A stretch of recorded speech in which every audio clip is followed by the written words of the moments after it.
I have 10 Lightburn 2.0 settings that you need right now for 2026. Do it, build it, make it with Kim and Garrett. What is up? Welcome back. We know you love to do it, build it, and make it. And we're here to help you sell it. Lightburn 2.0 came out late 2025 and it was packed with new features. Today we're going to show you my favorite top 10 new features that I'm using in the new 2.0 version. Number 1, the File New Window production hack. If you're sitting there waiting for a 20-minute engraving before you start your next design, you're losing money. But with Lightburn 2.0, you can use the File New Window. That way you can design in one window and leave your production running in another.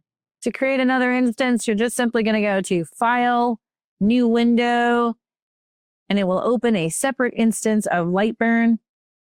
Here you can see we have 2 instances open. You can even copy elements from one instance to the other.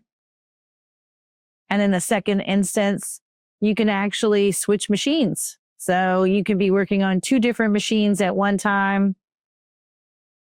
You can have anywhere from 2 to 10 different instances of Lightburn, all with different machines at one time. Number 2, there's a new toggle switch between inches and millimeters for your design. Sometimes you might want to design in inches. Sometimes you might have to switch in the middle of a design between inches and millimeters, especially if you're doing something with maybe tabs and slots. There's a new toggle switch on your menu that'll make that a lot easier. To toggle between units, previously you would have to go to the gear icon, go to the units tab, and switch between inches and millimeters. But not now. There's a toggle switch right here on the toolbar, and you can switch between inches and millimeters in an instant. Number 3, this is a fun one. The new Boolean assistant. If you've ever tried to add or subtract or merge shapes together, it's been a big game of Control-Z guessing game. Do I want to merge it? Do I want to subtract it? Do I want to add it? There's a new Boolean assistant that allow you to see each option before you select which one you want. No more Control-Z. Select 2 overlapping shapes and click the Boolean assistant icon, the overlapping circles. Hover over the options to see a live preview of each one.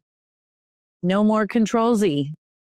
Number 4, the new Edit Nodes toolbar. Cleaning up a messy logo should not require you to memorize 15 different keyboard shortcuts. The new sidebar puts the tools right in front of you.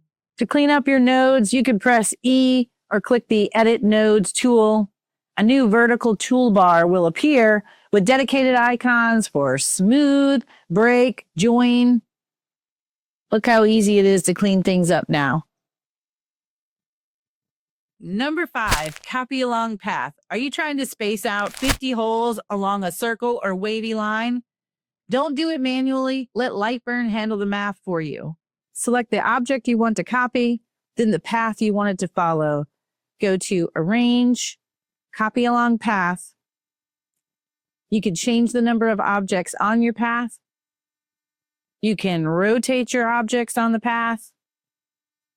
You can even scale the objects on the path so that they can get larger. And once you're done, you can choose Select Results.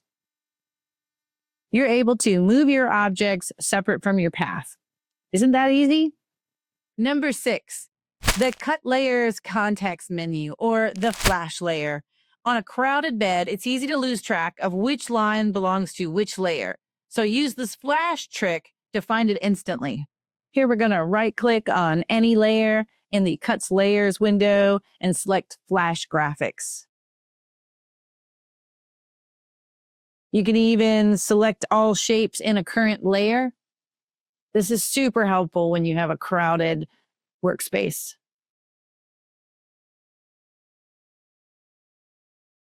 Number 7, this is another handy one, layer-specific select/hide.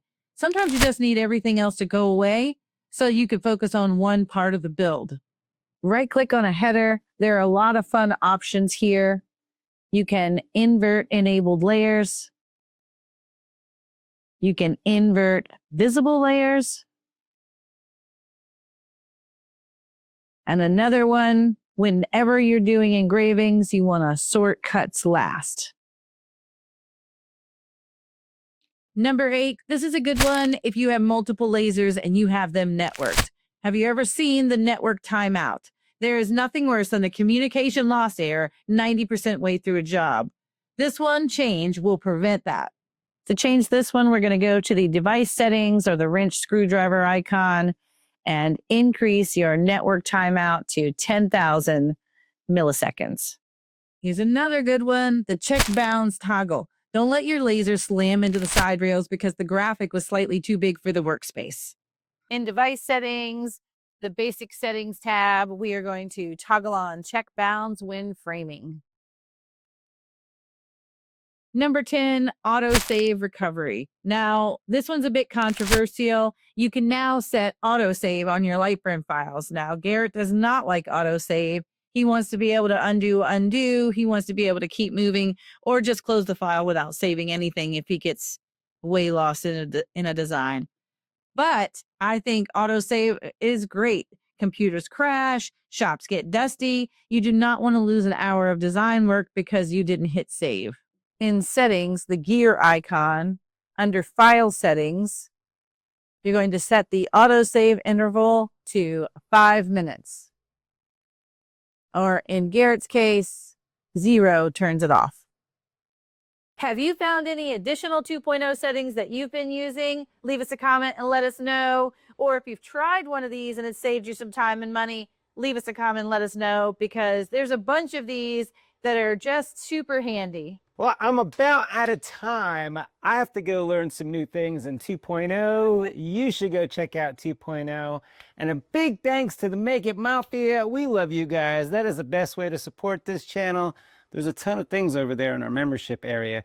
Not just free files, but there's extra information on things like Lightburn. There's behind the scenes content, extra tutorials, a monthly Zoom call, just a ton of stuff packed into a tiny little family.